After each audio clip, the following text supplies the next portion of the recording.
ito yung recently ko napapansin sa Facebook, no? Which is alam naman natin, alam ko most of you will agree.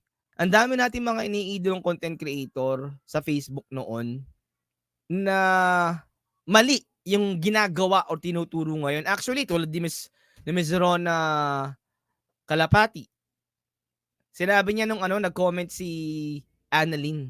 Hindi ko lang alam kung ano. Merong isang content si Rona Kalapati. Tapos nag-comment si Annalyn doon, Annalyn Barizo, na sinabi niya na mas maganda po no nagtuturo kayo ng ganyan at hindi puro engage.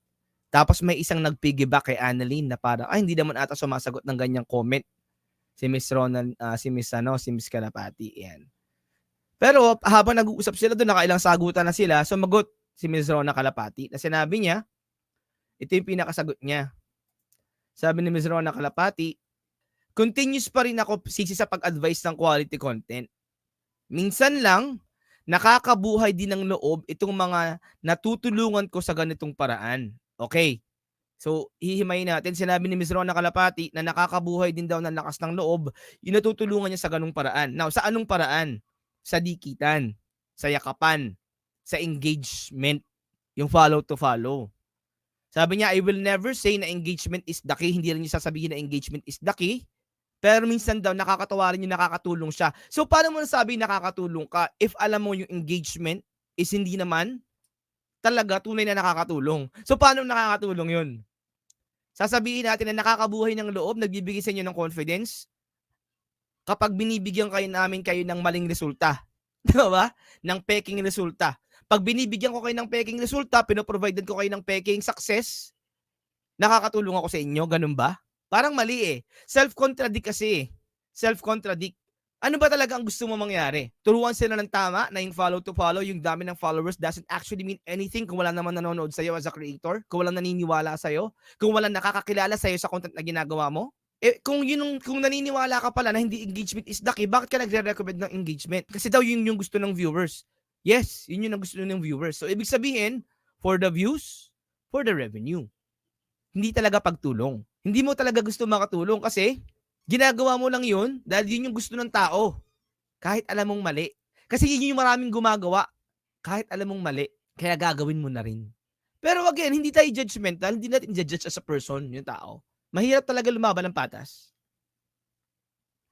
Lalo na kapag nakikita mo na yung mga hindi lumalaban ng patas ang nagkakaroon ng maraming pera. Nagkakaroon ng malaking revenue. And yun yung mahirap. Kapag number 1 sa list mo ng validation mo ng success or to measure your success is revenue.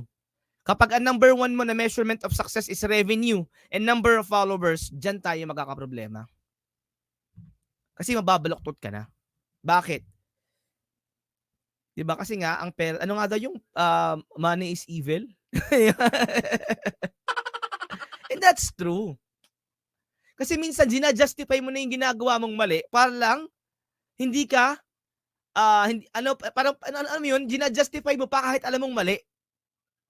Ginajustify mo pa kahit alam mong mali. Gagawa ka pa ng palusot kahit alam mong hindi naman mailulusot. Na sarili mo na mismo kinokontra mo para lang mailusot yung sinasabi mo.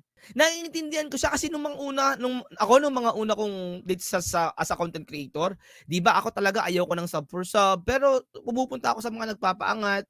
Kaibigan ko kasi sila doon ako nag-start sa mga ganun, nakita ko silang ganun May mga instances na maraming nagfa-follow, maraming nagsu-super chat kapag binababa yung link kapag ganyan. So ako ginagawa ko rin yun dati kapag mayroong nag-super chat sa akin, ibababa ko yung link. Pero sinasabi ko pa rin sa kanila na, ito po yung link na ganyan sa mga gusto po, ganun parang pinipilit ko i-justify yung sarili ko na tama yung ginagawa ko, pero mali. Mali. Mali Ba't kayo ibababa yung link? Hindi masama mag-promote ng creator, lalo na kung naniniwala ka sa kanya, sa binibigay niyang value. Parang nagpo-promote ka ng produkto kasi naniniwala ka sa produkto. Walang masama mag-promote ng produkto. Pero yung sabihin nyo na, bumili kayo nito kasi binayaran ako nito. Di ba? Kahit alam mong hindi naman maganda yung produkto or wala kang knowledge sa produkto, sabihin na lang natin na wala kang knowledge, hindi mo alam yung produkto. Hindi mo alam kung sino yung creator na yan. Inoferan ka lang, promote mo ako, send ako ng stars. Or hindi, wala lang mas ganang usapan Send lang ng stars, send ako sa iyo ng stars, 200 stars, 1,000 stars. Uy, ito Ay, lambingin niyo 'to. Kasi nagse-send yan ng at sasabihin pa ng iba, "Oh, napaka-generous. Mag-follow kayo diyan, generous yan." Ano, ifa-follow siya kasi namimigay siya ng stars?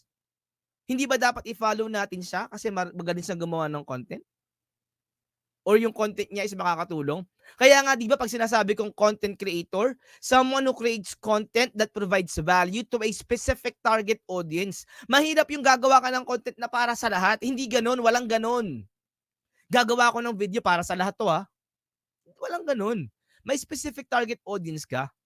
Kapag gumagawa ka ng content, meron kang iniisip na mga taong manonood at gumagawa ka ng content para sa kanila, meron kang pinaglalaanan. Ito, balikan lang natin yung mga pinagsasabi dito kanina, ha. Ito, yung nakakatulong is the magic word. Oh, yeah, lagi ko naririnig yan. Basta nakatulong. Ikaw nga, hindi ka tumutulong eh. Kasi ibang tulong yung gusto nila, yung peke.